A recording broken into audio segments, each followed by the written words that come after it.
In this video, I'm going to talk to you about how I used AI auto-blogging tools and rankiq to get ranked high on Google. I want to start off by saying that this is a test website where I created articles that aren't in the finance niche or health niche, just to be on the safe side. First off, I'll explain to you about how rankiq works and how it differs to a lot of other keyword tools.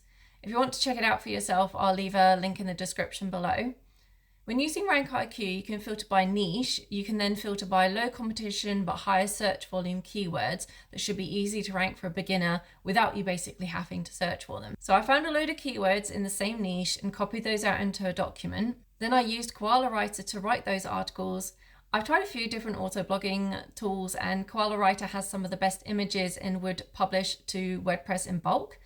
They also had a sale on, so I was able to get some packs at a pretty good price. With Koala Writer, I was able to put in a list of keywords and basically let it run in the background. It was pretty slow at getting my pages indexed on my website, so I used Amiga Indexer to get the pages to index. Now this is what's really interesting. This is a test website and it is getting loads of traffic, and I've only used SEO for Google. I'm not doing anything else to get traffic to it.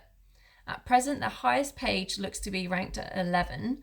The first impressions on the website were on the 15th of November, and it's now had a total of roughly 1,440 views, 6 clicks, and an average position of 47.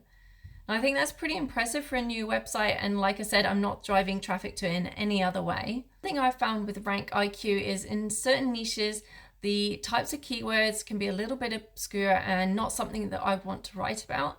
But I think it's definitely worth checking out if you're struggling to get ranked on Google. You might find some other keywords you hadn't thought of. If you found this video useful, please like and subscribe. And if you want to try out rankiq or Koala Writer, I'll leave the links down below.